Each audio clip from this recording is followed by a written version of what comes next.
de la seguridad actual y cómo se vincula con el desarrollo resiliente. Los integrantes de este panel estarán en modalidad híbrida, contando con 2 personas en nuestro escenario y 2 vía telemática desde Canadá e Israel.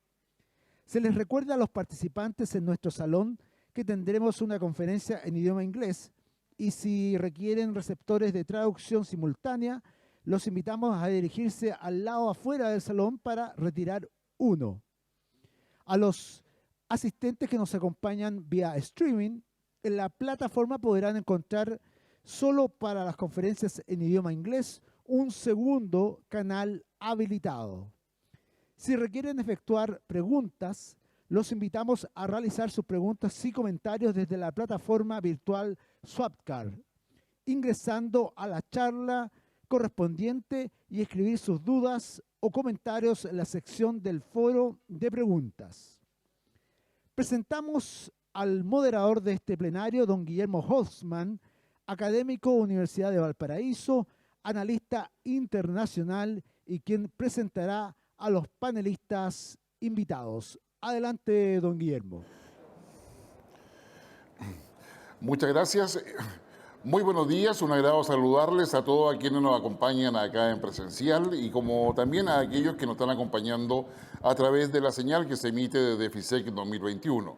Una feria de seguridad que lo que está buscando es poder generar un espacio de convergencia para poder conversar y también empezar a mirar y anticipar qué es lo que se viene en el futuro en temas de seguridad. En esta oportunidad me corresponde, tengo el privilegio de poder moderar un panel que es, yo diría, interesante e importante por varias razones. La primera de ellas porque aborda lo que es la relación público-privada respecto al tema de seguridad. Una relación que cada vez es más estrecha, más desafiante en términos de todos los escenarios futuros que deben realizarse o que debemos enfrentar, y también porque convoca a diversos actores, tanto de parte del Estado como también de parte de la comunidad organizada. Y también debe enfrentar distintos riesgos y amenazas que están hoy día en la sociedad, más allá de que estén o no reguladas o penalizadas o tipificadas en la legislación, requieren una capacidad particularmente de prevención. Y eso creo que es relevante. Lo segundo es que todo lo que es la idea de las condiciones de seguridad y resiliencia para poder no solamente superar aquellos eventos que afectan a la ciudadanía, que tienen que ver con el elemento delincuencial, que tienen que ver con aquellos riesgos propios de un desorden social, cuando el Estado no tiene la capacidad muchas veces de enfrentar en términos en corto tiempo los desastres, todo lo que nos conlleva el cambio climático, etcétera. Definitivamente se requiere una visión de seguridad que sea, yo diría, complementaria con la que tiene el Estado y con la responsabilidad que le entrega el Estado a sus propias instituciones. Por lo tanto, en este plenario, que vamos bajo el título Seguridad Ciudadana. Sin seguridad no hay desarrollo resiliente. En definitiva, queremos invitar a 4 destacados e importantes exponentes de estos temas y que llevan mucho tiempo trabajando en ello. Voy a empezar por quienes nos acompañan desde el extranjero, para poder luego presentar a quienes estamos acá presencialmente.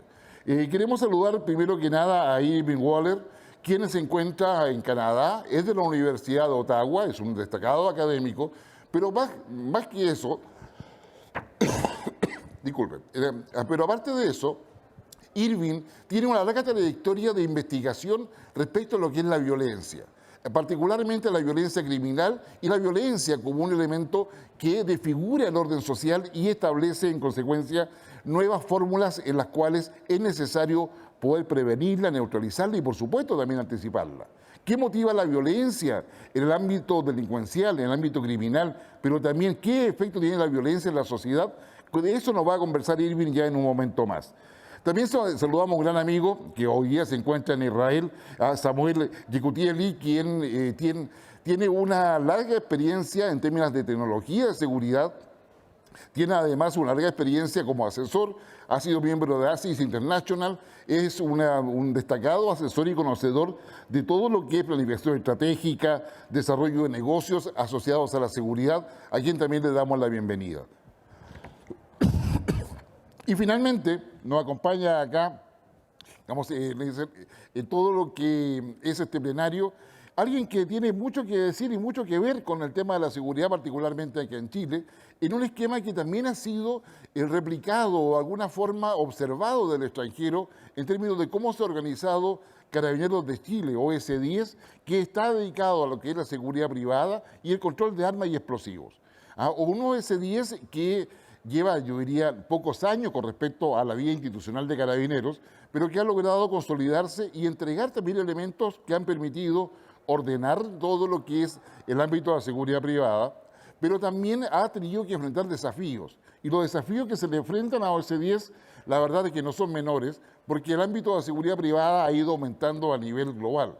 Normalmente, digamos, la seguridad privada está entre triplicando y duplicando el personal policial de cada uno de los países que uno puede mirar, tanto en la región y particularmente en países más desarrollados.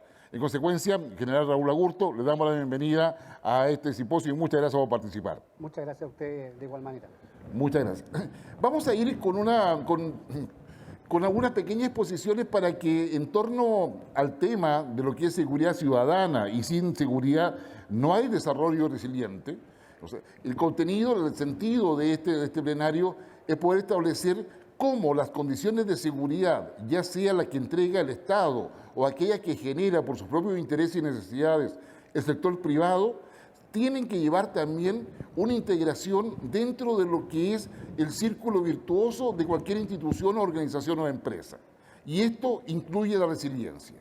En consecuencia, las condiciones de seguridad están orientadas particularmente a la anticipación y a la prevención, de tal forma de que la seguridad se transforme en una inversión y esa inversión tenga un efecto positivo en la productividad, en la eficiencia, si se trata de un servicio, ¿no es cierto?, y en una adecuada calidad de todo lo que se hace y se realiza dentro de una institución, ya sea del ámbito privado o estatal.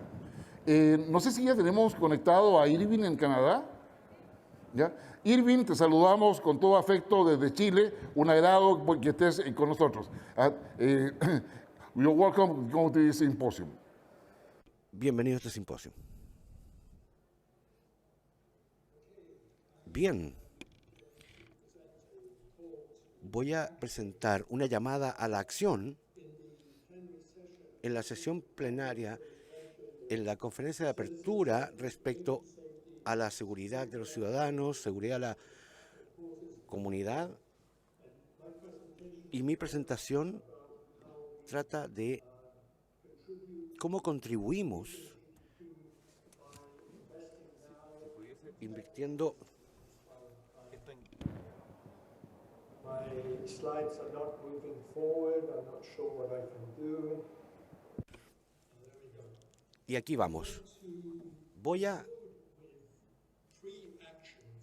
comenzar con las preacciones que intencionalmente cambiarán las políticas del status quo reactivo a implementar prevención efectiva basada en evidencia. Primero tenemos las organizaciones intergubernamentales como el Banco Mundial o el Banco Interamericano de Desarrollo, están preocupados del desarrollo en las Américas y tienen que poner su dinero donde tienen la boca. Eso quiere decir que tienen que levantar conciencia, ayudar a la prevención y apoyar cómo encontrar las rutas a nivel nacional. Los gobiernos nacionales deben estacionar oficinas nacionales para liderar el cambio del status quo a la prevención efectiva. Tienen que levantar conciencia, invertir en prevención efectiva, apoyar acción de las ciudades y medir los resultados. Hay un rol muy importante para las ciudades, que es desarrollar planes de seguridad comunitarios y planes de prevención del delito.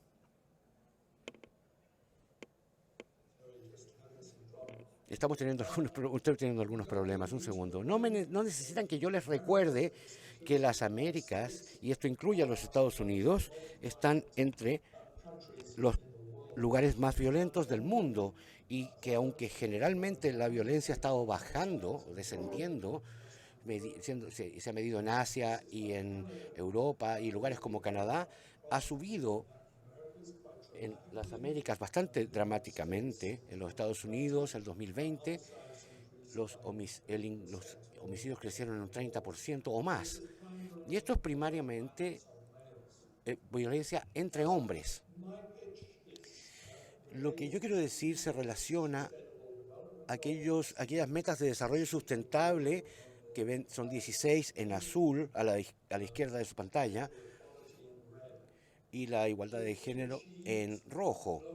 Si logramos globalmente una reducción del 50% en la tasa de muertes y víctimas de niños, tiene las cifras en la pantalla, pero me voy a referir a México porque esto nos trae un poco más a foco. Un 50% de reducción de homicidios en México sería 18,000 menos homicidios. Y de eso es lo que yo hablo, de la corrupción del sistema, etc. Y también significaría 250,000 mujeres que no serían violadas y 10 millones de niños que no serían víctimas de violencia. Pero lo más importante para los bancos intergubernamentales como el Banco Interamericano de Desarrollo es el incremento en Producto Bruto Interno esperado. México, que sería un 3 o 3.5%, yo estaría feliz con un 3%, pero un 5% es lo que los datos predicen. Tengo confianza de que esto puede hacer tiempo asesorando gobiernos, pero también mirando la ciencia.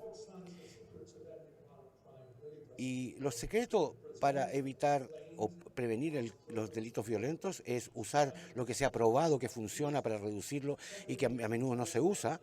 Y luego hablaremos acerca de la implementación esencial, que tampoco se usa, pero todos estamos de acuerdo en eso y que algunas ciudades están utilizando y obteniendo reducciones dramáticas en ciudades como Bogotá en los 90, en Colombia y en México, pero también presenta los secretos de cómo cambiar de un status quo a un sistema que realmente provea seguridad y salve vidas y evite la violencia y también hacia los niños. Aquí tengo una diapositiva en castellano, se me pidió que hablara en inglés, pero yo hago muchas presentaciones en español basado en la versión en castellano del libro. Así que voy a tocar 4 puntos relativamente rápido. El primero es que si los gobiernos cambian las políticas sistémicas, bajan la pobreza, incrementan el empleo, hacen algo acerca de la igualdad de género, esto realmente reducirá el delito, pero toma tiempo, es a largo plazo. Se reduce la violencia principalmente por éxito económico. No voy a entrar en detalle, pero la Organización Mundial de la Salud ha mostrado que hay factores individuales que llevan a la violencia, hay factores de familia, hay factores comunitarios o de la comunidad que llevan a la violencia, y creo que esto se entiende más fácilmente con 2 comparaciones, y solamente me voy a concentrar en una en el interés del tiempo. Chicago y Toronto son ciudades ricas en países ricos con más de 2 millones de habitantes. La tasa de homicidios en Chicago es 27 por 100,000, eso lo pone por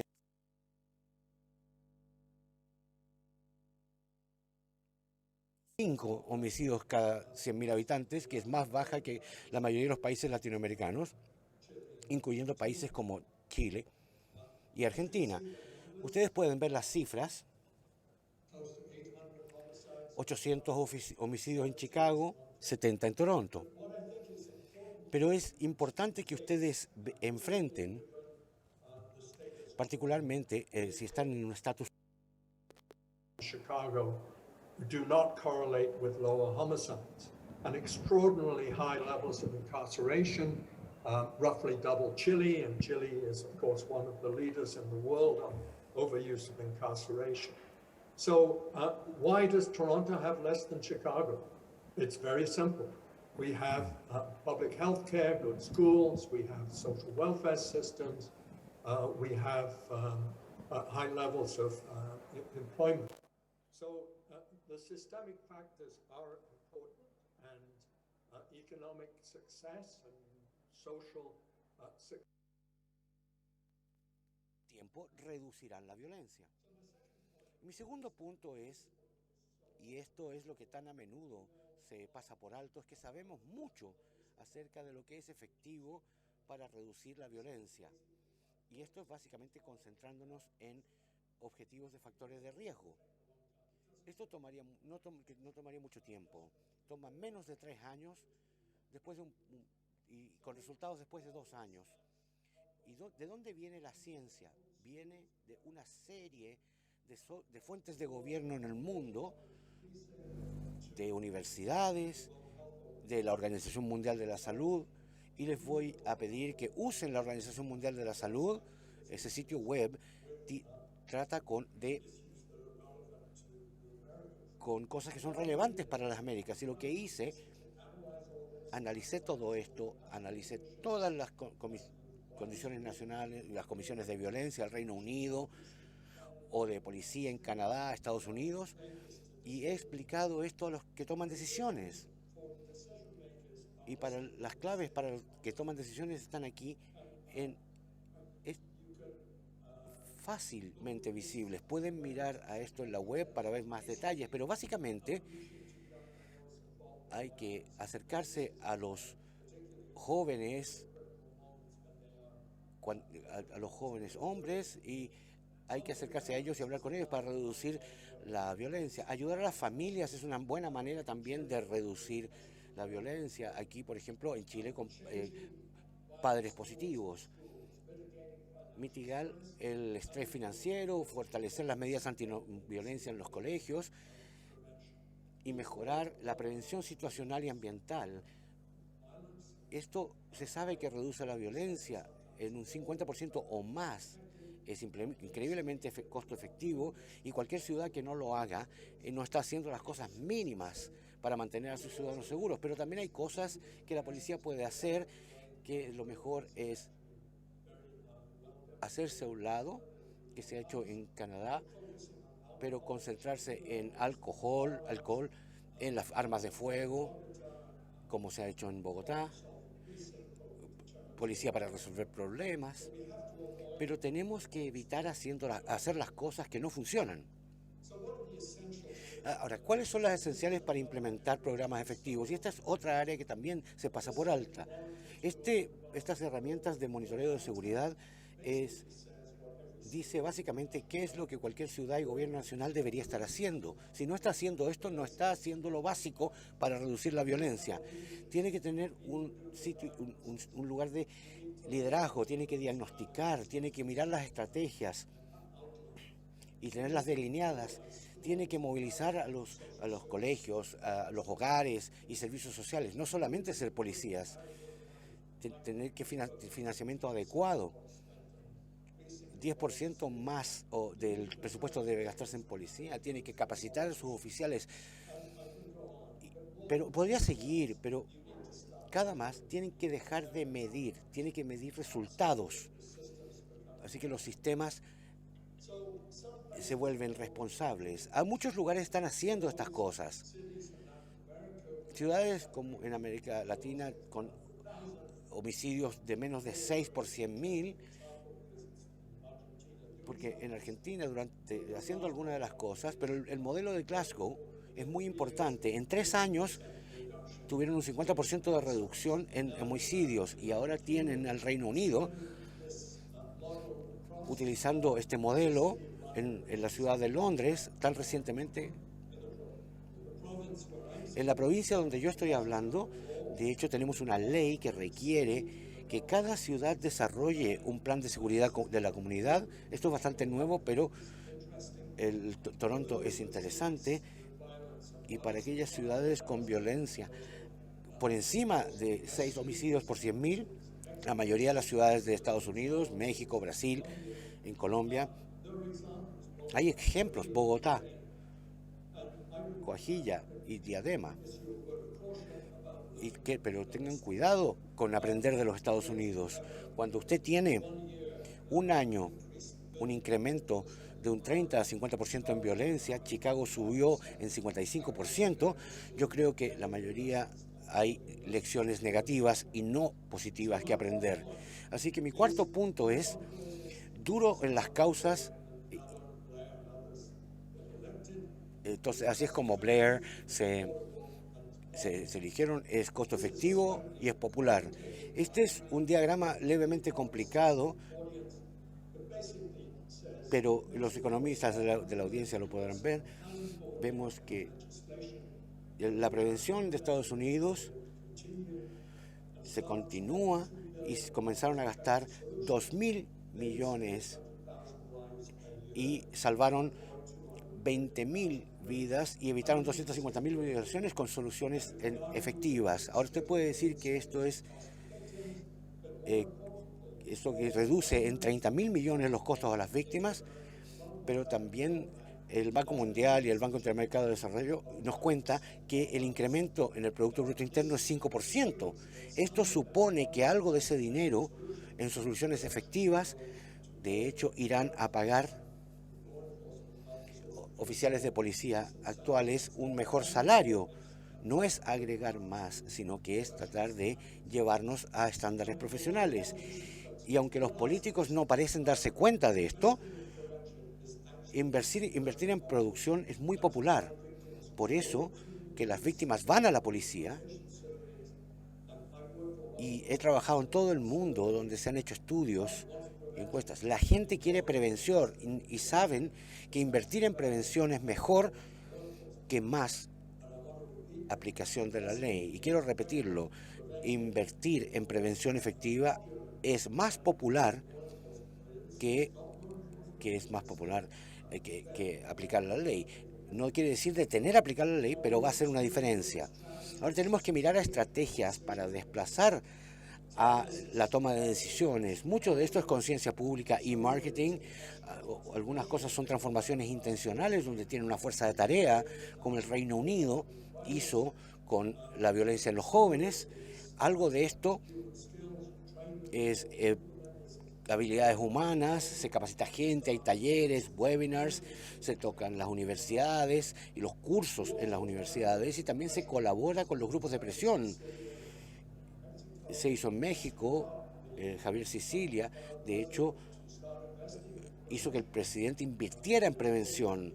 La realidad desafortunada es que lo abandonaron en 3 años, aunque la tasa de homicidios estaba bajando.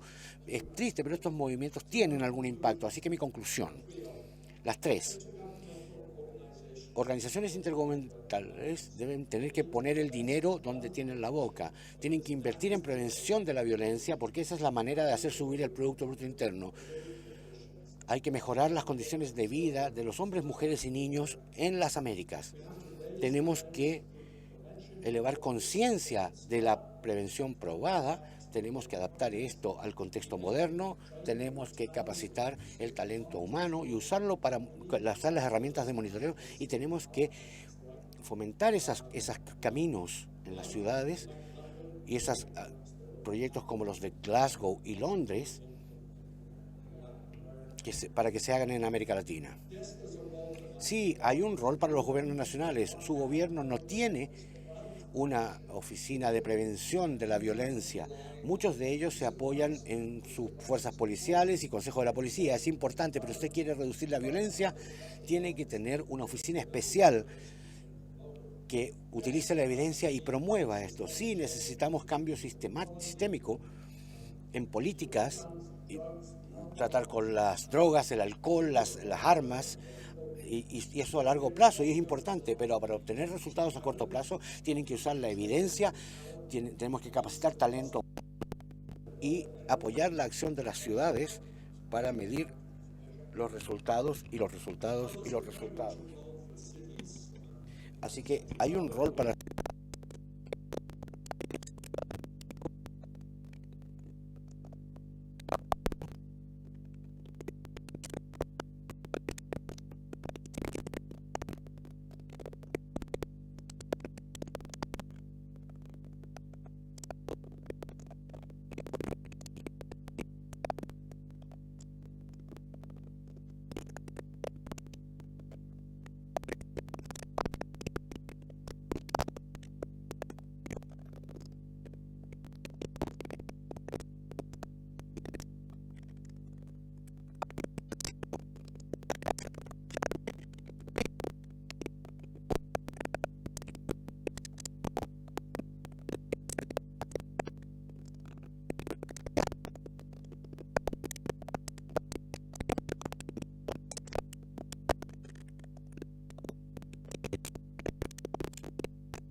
Thanks a lot.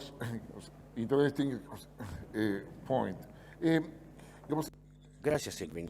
nos ha planteado probablemente un desafío importante que es la reducción de la violencia en un 50% de aquí al 2030, totalmente alineado con lo que está planteando Naciones Unidas, pero muy focalizado en lo que es la prevención, un trabajo de planificación inteligente de parte de las policías, pero donde no todo queda reducido a la ley o a la posibilidad de que las leyes impongan el orden, sino que también es un trabajo comunitario que está basado en lo que hagan las ciudades y también el resto de la sociedad.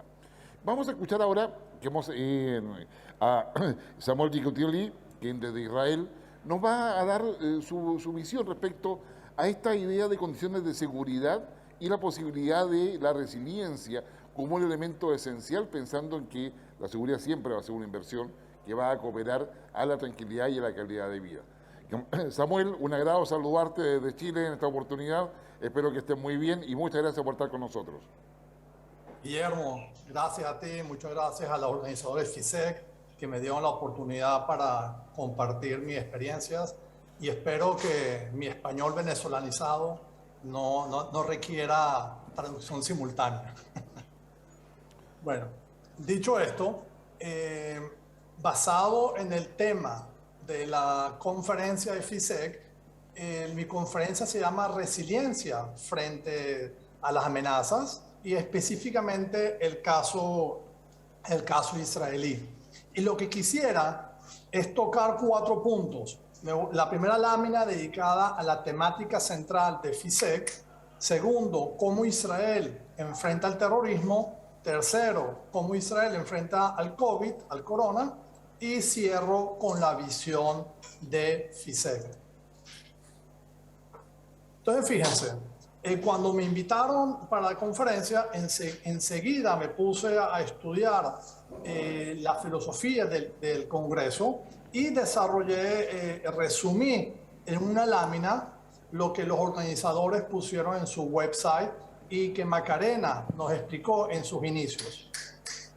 Entonces, veamos aquí arriba el lema central: sin seguridad no hay un desarrollo resiliente.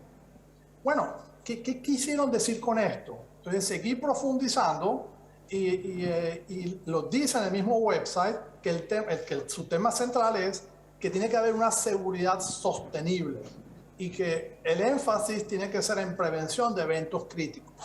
¡Wow! Interesante. Y esto a su vez, ¿okay?, está basado en 3 pilares: minimizar las vulnerabilidades, alinearse con las necesidades sociales y optimizar la respuesta. Pero todo esto, para que tenga sentido, tiene que tener impacto en seguridad ciudadana, véase en seguridad pública, seguridad privada, seguridad urbana y la cibernética. Entonces, aquí resumo en una sola lámina todo lo que lo que aspira cubrir en estos días el Congreso de FISEC. Entonces, dicho esto, fui y lo apliqué al caso israelí. Veamos, obviamente, esta es una lámina que le voy a dedicar nada más breves minutos. Y el tema de terrorismo es un tema muy, muy complejo, pero simplemente para hacer la idea, pues, ¿no? Cómo Israel enfrenta sus amenazas basado en resiliencia. Y aquí lo que hice, puse el modelo de FISEC y tratar de usar la experiencia israelí en función de este modelo que han desarrollado. Primero, quisiera comentar sobre la cúpula de hierro, que muchos de ustedes habrán escuchado. En el último enfrentamiento, desafortunadamente, entre Gaza e Israel, fueron disparados más de 1.500 misiles. Y aunque esto pareciera ciencia ficción, esto es una foto real. Aquí están los misiles, los cohetes que lanzaron desde Gaza, y esta es la cúpula de hierro que está interceptando en el aire a estos cohetes.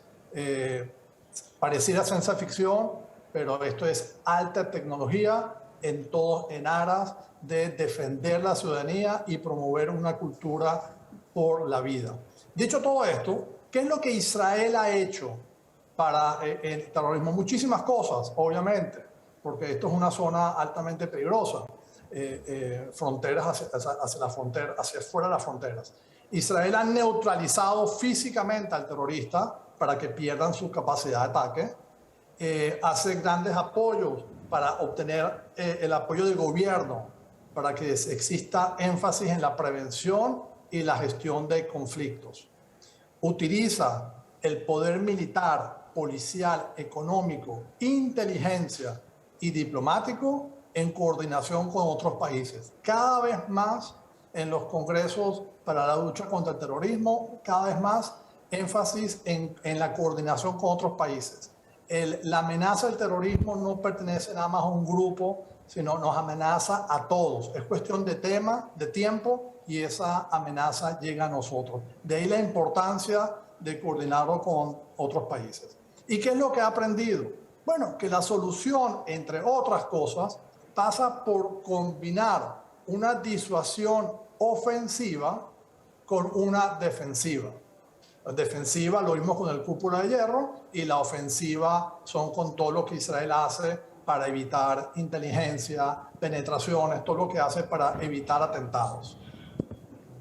Otro tema que Israel ha aprendido, que los terroristas no son sobrehumanos, ¿okay? No son Superman y generalmente son malinterpretados al sobreestimar sus habilidades. Lo que quiero decir con este comentario, que tenemos que estudiar, tenemos que analizar al delincuente, al terrorista, muchas veces no lo hacemos, para entender qué es lo que lo motiva a hacer lo que hace. Usar las fuerzas del gobierno local para combatir el terrorismo es más efectivo que un gobierno extranjero. Y yo creo que esto queda mucho más explícito, mucho más claro con el caso de Afganistán, donde la salida de Estados Unidos ha tenido las consecuencias que ha tenido. Israel opta por empoderar al gobierno local. Finalmente, definitivamente, la problemática de terrorismo, la problemática entre Israel y los palestinos y sus adversarios pasa por un acuerdo político. Nadie tiene duda al respecto. La prueba es que el año pasado se firmaron 4 convenios de paz, pero es fundamental que los servicios de seguridad reduzcan el problema del terrorismo. Entonces, para cerrar brevemente la lámina de terrorismo, culmino que Israel es resiliente frente a la amenaza y de alguna manera lo adapté al modelo de FISEC que tenemos aquí arriba. El segundo tema que quisiera conversar con ustedes, bueno, Israel, ¿qué hace frente al COVID? Que también ha sido todo un reto, al igual que el resto de los países. Y aquí puse esta imagen, que así como está la cúpula de hierro contra los misiles, bueno, aquí se hizo todo otra cúpula para protegernos del COVID, proteger la ciudadanía, y que fue con el caso de las vacunas, específicamente de Pfizer. Israel fue el primero en vacunar a toda su población. De hecho, del punto de vista de Pfizer, Israel es un laboratorio. Israel es un país relativamente pequeño, con 9 millones de habitantes, pero donde toda su ciudadanía, toda su población tiene seguro médico, y todos tienen historial, absolutamente todos. Entonces, esto permitió, además que tiene el sistema de salud bastante avanzado y accesible a toda la población, de manera que todos los esfuerzos de vacunar a su población y de tener acceso a sus historias médicas es algo muy, muy viable. El asunto es ¿qué es lo que hizo? Bueno, fue el primer país de iniciar la tercera vacuna de refuerzo. De hecho, mi hija, yo ya tengo la tercera vacuna, me la puse hace 3 semanas, un mes. Mi hija de 16 años ya la tiene vacunada hace 2 días.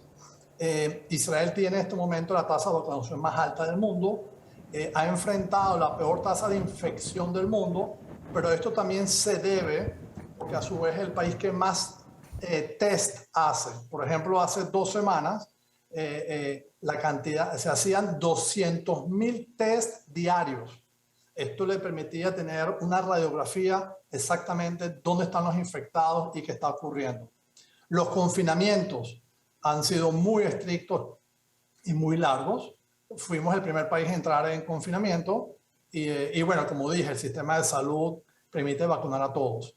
Entonces, hoy en día, ¿qué ha aprendido Israel? Bueno, que es como el canario, pues, que está en la mina de carbón y advierte cuáles son los pasos a seguir, notifica sobre las buenas prácticas para enfrentar. Entonces, si agarramos otra vez el caso del COVID y cómo Israel utilizó la resiliencia para enfrentar las amenazas, vemos que también encaja con este modelo de FISEC que ha logrado que sea una ciudad sostenible, que ha prevenido eventos críticos al minimizar vulnerabilidades, alinear las necesidades sociales y optimizar la respuesta. Y obviamente todo esto lo aplicó en las 4 dimensiones de la seguridad ciudadana.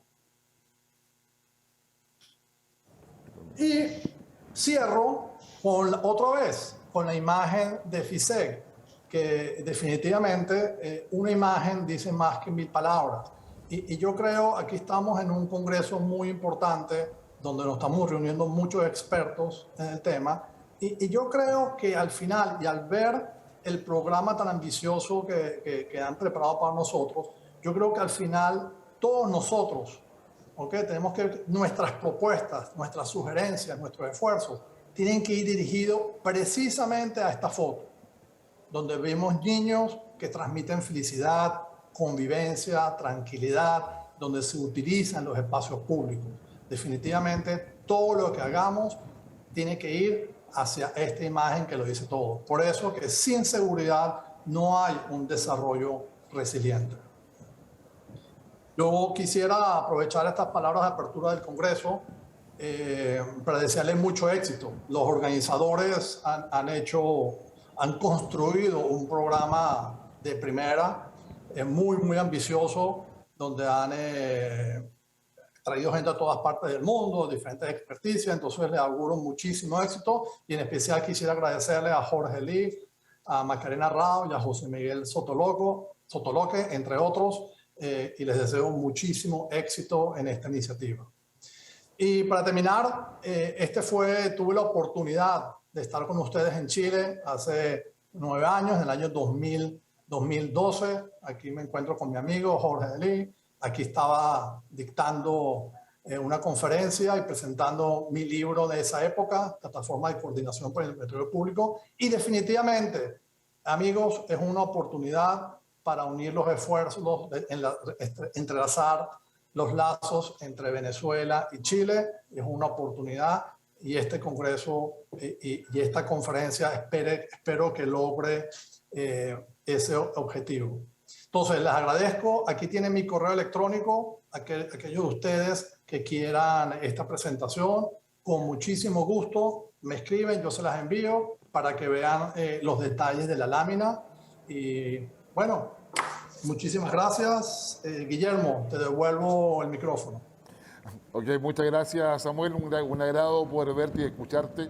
Y muchas gracias por esta visión que no solamente coloca lo que ha hecho Israel en términos de seguridad, sino que nos coloca en una visión internacional respecto a los riesgos y amenazas, pero también respecto a lo que es la necesidad de la anticipación.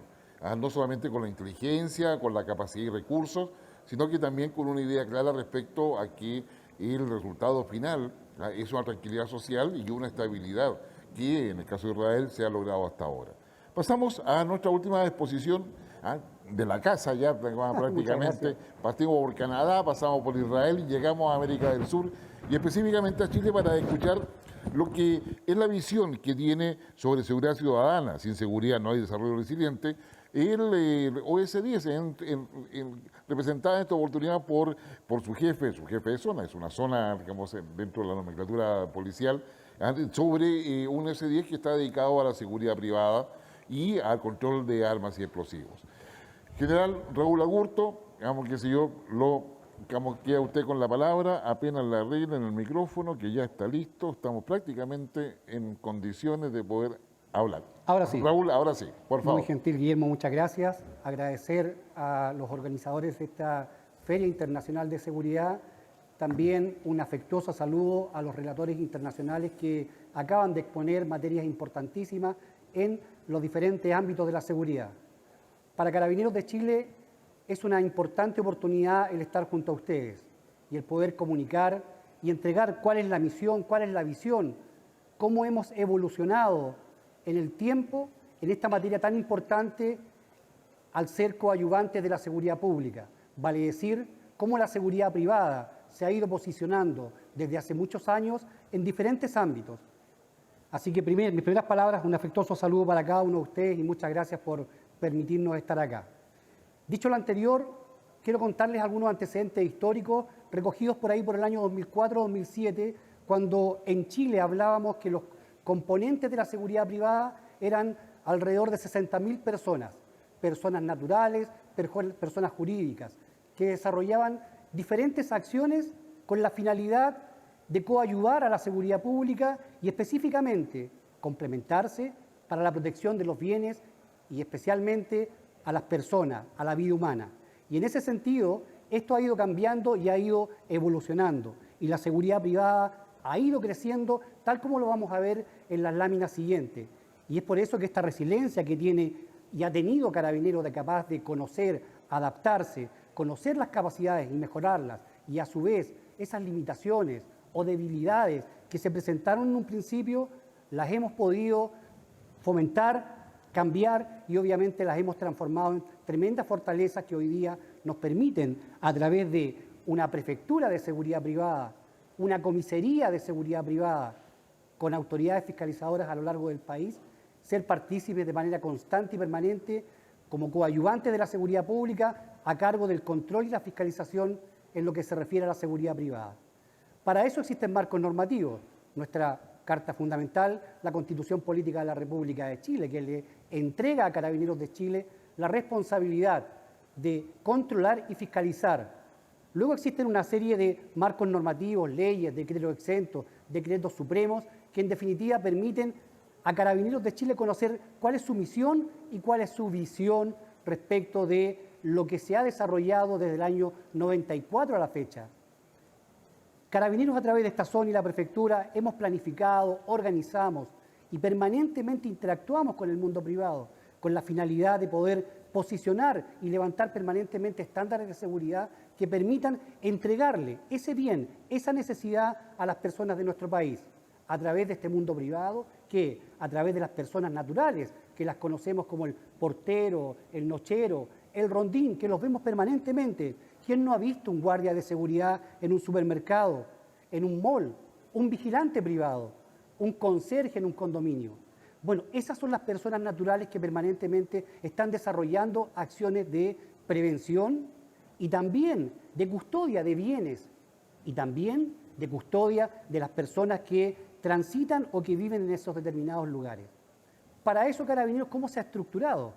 Bueno, contarles que del año 94 a la fecha, Carabineros de Chile ha estructurado un total de 33 autoridades fiscalizadoras que permanentemente están en contacto con este mundo privado y que en definitiva permiten interactuar, conocer y obviamente estandarizar determinados niveles de seguridad.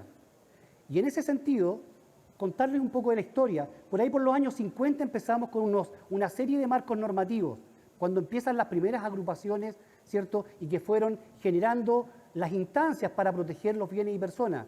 Pero fue ya en el año 73, producto de la situación social del país, entre los años 60 y 70, que permite crear el decreto 194, que autoriza la vigilancia privada en determinados lugares, en esa temporalidad, bancos.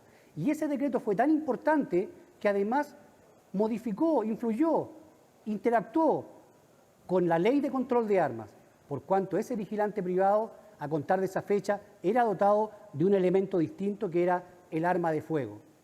De ahí en adelante, a contar del año 81, comenzamos con el decreto 3607, que reemplaza al decreto 194 respecto de la vigilancia privada, estos vigilantes privados, este tipo de componentes, y de ahí fuimos evolucionando en el tiempo.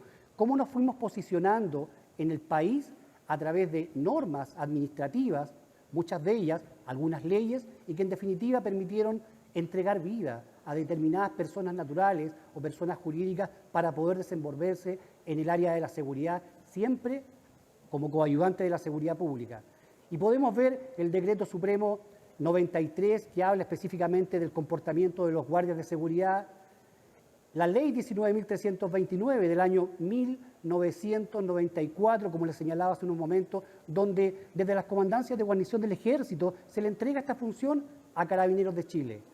En la fecha, al día de hoy, llevamos más de 27 años a cargo de la seguridad privada en lo que corresponde al control y fiscalización. Y para eso Carabineros ha generado toda una estructura donde permanentemente participamos con el Ministerio del Interior y Seguridad Pública en las materias normativas, entregando los insumos para que finalmente permitan construirse los decretos que han ido manifestándose entre el año 81 y en una temporalidad, año 2014, donde fuimos creando decretos como el 1773, 1772, que son reglamentos de determinados otros decretos leyes, el decreto 1122, que permite levantar estándares de seguridad a determinadas entidades que se encuentran debidamente reguladas en el artículo 3 del decreto ley 3607.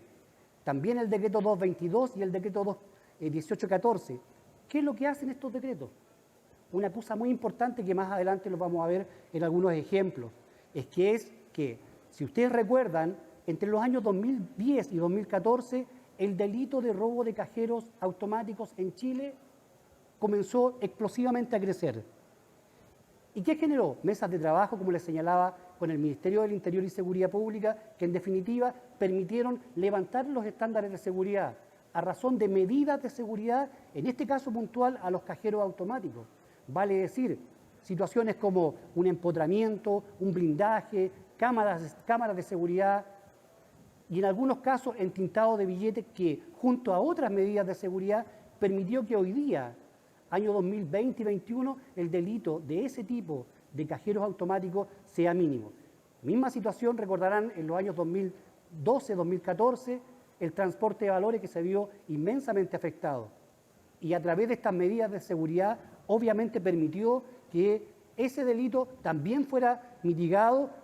Prueba de ello que este año 2021 llevamos 0 casos de afectación de este tipo de delito a este tipo de empresas. Todo esto, por cierto, con la comunicación permanente con las empresas privadas, que permanentemente y atendiendo y entendiendo, ¿cierto?, la importancia de su participación en la transformación de estas medidas de seguridad, permitieron que en corto plazo pudieron ellos, con sus recursos, inyectarlos de manera de levantar todas estas medidas de seguridad. Desde el año 2016 al año 2019 se generaron una serie de cambios normativos que permitieron lo que ya estaba hecho en esa temporalidad, aumentar y levantar de mejor manera todos los estándares de seguridad privada. Y de ahí nacen los decretos 867, el decreto 1045, decreto 123, decreto 298 y el último, que es fecha reciente, decreto 261. Les cuento esto porque en Chile hoy día no tenemos una ley única en materia de seguridad privada, pero ya Carabineros de Chile desde hace bastante tiempo a la fecha se encuentra en la construcción de aquello y esperamos prontamente poder presentárselo al Ministerio del Interior y Seguridad Pública para que generar las mesas de trabajo que permitan en un tiempo no muy lejano poder contar con una ley única que en definitiva permita agrupar todos estos marcos normativos que les acabo de contar. Ahora, es importante destacar y señalar que nuestro último marco normativo, que si bien es un decreto, es reciente, de hace un año atrás. Lo que trato de decir es que Carabineros de Chile ha generado todas las instancias para que permanentemente estemos entregando los insumos para que los marcos regulatorios se vayan actualizando y ante la contingencia o ante el fenómeno del delito, finalmente podamos inyectar determinadas medidas de seguridad para poder mitigar, ¿cierto?, o eliminar determinadas situaciones que afectan a las personas. Complementario a ello, tenemos una serie de resoluciones que, en definitiva, también van complementándose a estos marcos normativos. Y estas resoluciones, ustedes recordarán, hasta hace un tiempo atrás, los guardias de seguridad tenían una función, como se las acabo de señalar, de proteger bienes y personas. Pero no hacían controles sanitarios, no hacían control de temperatura, no controlaban a las personas al momento de ingresar a determinados lugares.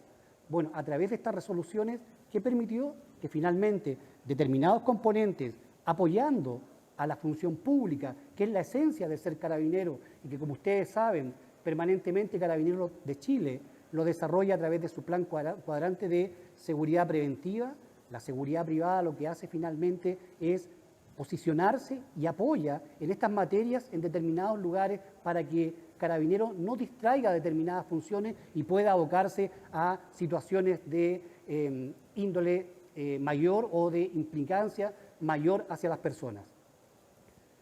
¿Cómo nos hemos ido estructurando? En esta lámina ustedes pueden apreciar, existían 11 prefecturas en la región metropolitana y hoy día las agrupamos. Y hoy día existe un prefecto que me acompaña el día de hoy, que es el responsable de controlar y fiscalizar las materias que son propias de la seguridad privada en la región metropolitana. Y en provincia, un total de otras 32 autoridades fiscalizadoras. Cumplimos determinadas funciones administrativas y operativas que son permanentes, fiscalizamos, efectuamos requerimientos ante el incumplimiento de determinadas empresas que no cumplen las propias obligaciones que ellos adquirieron en determinadas circunstancias.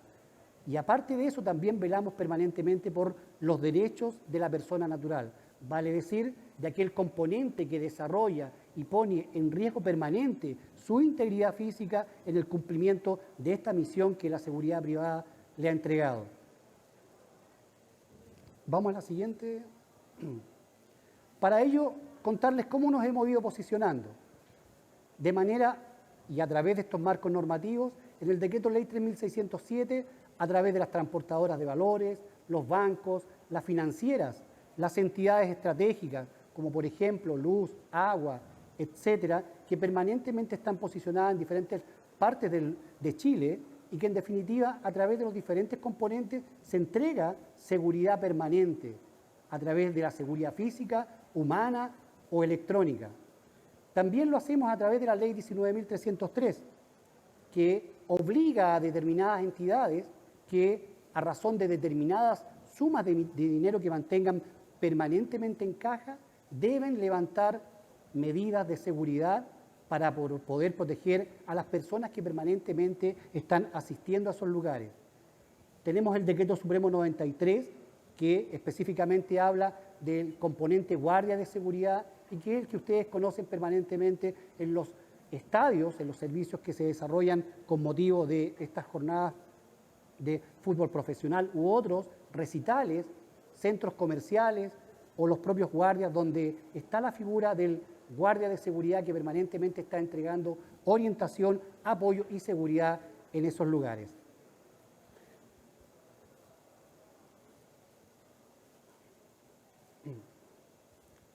Aquí vamos a ver cómo estamos expuestos permanentemente cada uno de estos componentes. Permanentemente se desarrollan situaciones de agresión, producto de que el componente guardia está para proteger a las personas y los bienes. Y en ese sentido nos encontramos en muchos casos con delincuentes que intentan infringir, cometer el delito, ya sea al centro comercial o al establecimiento que se está custodiando o a las personas que están en ese lugar. Y es ahí donde aparece la figura del guardia que, con la intención de protección, debe permanentemente enfrentarlos y en muchas oportunidades y en muchos casos resultan gravemente lesionados y en otros lamentablemente han resultado fallecidos. Hay algunas situaciones que se producen de control y fiscalización. En este sentido, cada vez que se produce esto, se constituye una patrulla de la prefectura OS10 y en definitiva verifican el cumplimiento de todas estas medidas de seguridad que ya se han manifestado. Y en muchos casos y en muchas situaciones apreciamos que no se cumplen con determinadas situaciones ya señaladas, como por ejemplo se mantienen personas naturales cumpliendo funciones de guardia de seguridad, u otras que en definitiva solamente y lo único que hacen es afectar el derecho de ese componente. Y es por eso que permanentemente estas autoridades fiscalizadoras lo que hacen es corregir esto a través de las indicaciones que se generan, ya sea a través de una orientación directa o a través de los juzgados de policía local. Y obviamente se establecen cuáles son los aspectos positivos y negativos que se visualizan al momento de este control y fiscalización. Hoy, año 2021, del 100% de los componentes de seguridad privada, podemos apreciar que el 89% aproximadamente son guardias de seguridad.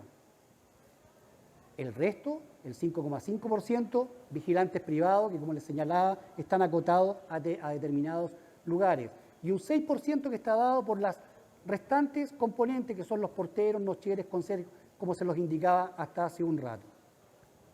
En la actualidad, del 100% de acreditaciones, como ustedes saben, producto de esta pandemia, hemos generado una serie de resoluciones que han permitido, con la finalidad de ayudar también a este componente y con la clara intención de su no contagio, obviamente les hemos permitido, a través de un acto, una resolución, que estas personas que han ido venciendo desde que comenzó en nuestro país gravemente lo que fue y lo que ha sido esta pandemia, en autorizaciones en el tiempo, y hoy día el 56,9% se encuentran, si bien es cierto, con sus acreditaciones vencidas, pero se encuentran autorizados para seguir y continuar desarrollando estas funciones de seguridad. Hoy tenemos un total de 2.624 empresas que están dadas por empresas de recursos humanos, empresas capacitadoras, empresas de recurso técnico y asesoras. Y en este caso, de esas 345 empresas capacitadoras, señalar que son empresas externas. Aquí Carabineros solo participa en el control y la fiscalización. Carabineros no tiene empresas capacitadoras, son externas que prestan un servicio y que en definitiva permite perfeccionar y capacitar a estas personas naturales que finalmente terminan siendo los componentes del sistema de seguridad privada. A nivel país, desde el año 2019 a la fecha, estas 33 autoridades fiscalizadoras han desarrollado una serie de fiscalizaciones. El año 2019, 59.000 fiscalizaciones. El año 2020, 45.000 fiscalizaciones. Y el año 2021, a la fecha del 1 de enero hasta el día de hoy, un total de 1.530 fiscalizaciones en materias de seguridad privada.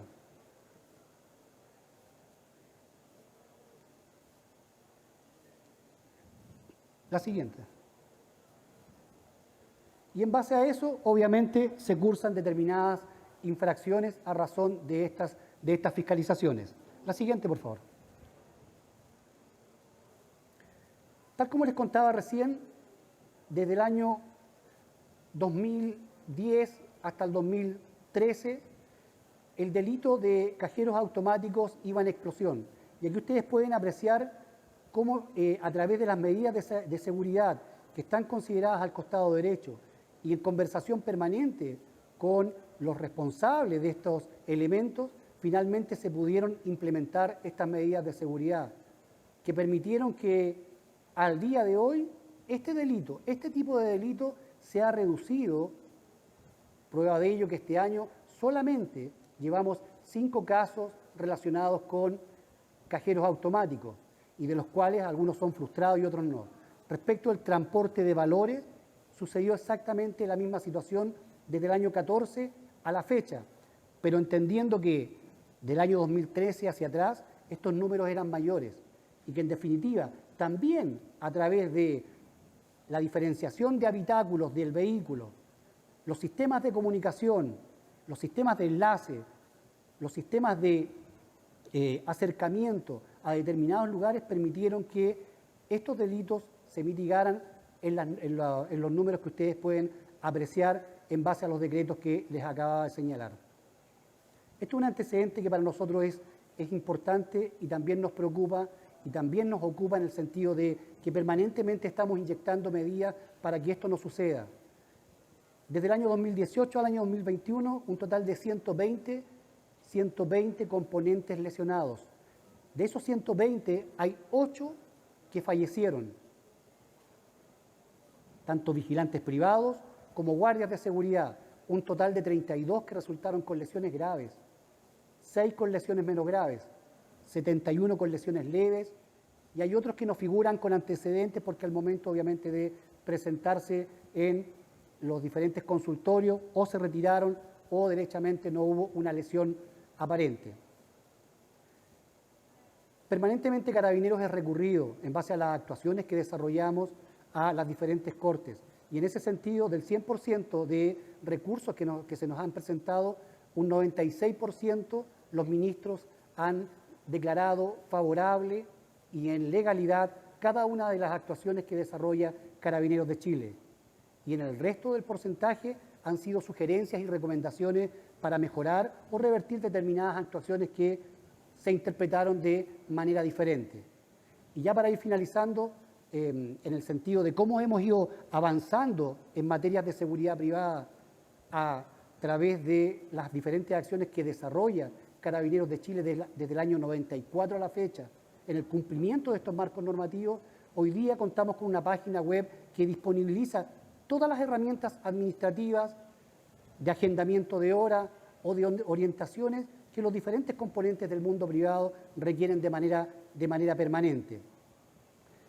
Algunas indicaciones finales, en las láminas siguientes vamos a poder ver que la intención de las autoridades fiscalizadoras es, aparte de velar por el cumplimiento de estas obligaciones normativas, también que se cumpla algo que es importantísimo, que es el cumplimiento de los derechos de los componentes, de aquella persona que permanentemente está en esa línea entre el bien y el mal, en esa línea en donde aborda a esas personas que infringen o que cometen delitos, ¿cierto?, en contra de determinados lugares o determinadas personas que asisten de manera permanente. También señalarles que las empresas son las responsables de entregar los insumos necesarios para que estos componentes puedan desarrollarse de la forma más segura posible.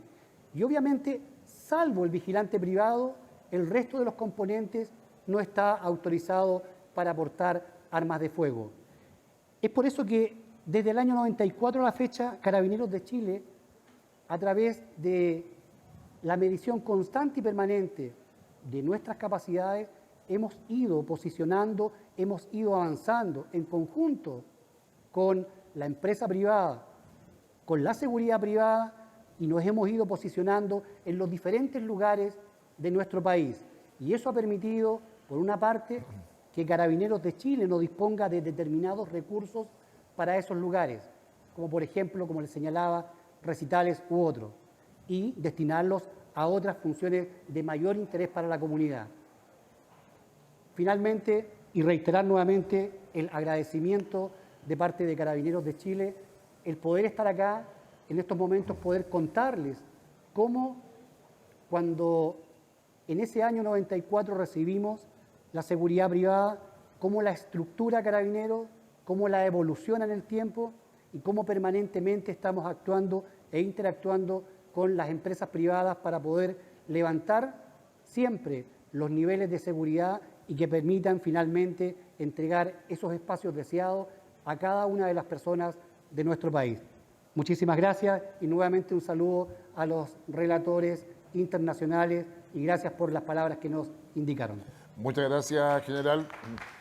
Un agrado, nuestro agradecimiento de parte de quienes estamos acá en presencia de estas exposiciones. Hemos tenido una jornada, yo diría, que se nos ha extendido un poco más de lo que pensábamos, pero le ruego a las personas que han enviado las preguntas, las vamos a hacer después, porque la verdad es que la feria tiene toda una dinámica, le pedimos la excusa del caso, pero son preguntas que van a tener respuesta, yo creo que rápidamente, no acá en el panel, pero sí a través de la página web, que está muy interactiva de la zona de seguridad privada, digamos, y control de armas y explosivos. Hemos tenido una jornada donde hemos empezado con todo lo que es el control de la violencia como un elemento esencial para poder disminuir no solamente la criminalidad, sino que los riesgos. Y eso estaba asociado al manejo inteligente de la ciudad, a la manera en que la ciudad podía sumar a su vez todo lo que es el cordón de protección policial, pero a su vez también con una visión de inversión, con una perspectiva en términos de trabajo colaborativo entre lo público y lo privado para que eso pueda suceder, pero también con una planificación que esté asociada al cumplimiento de objetivos.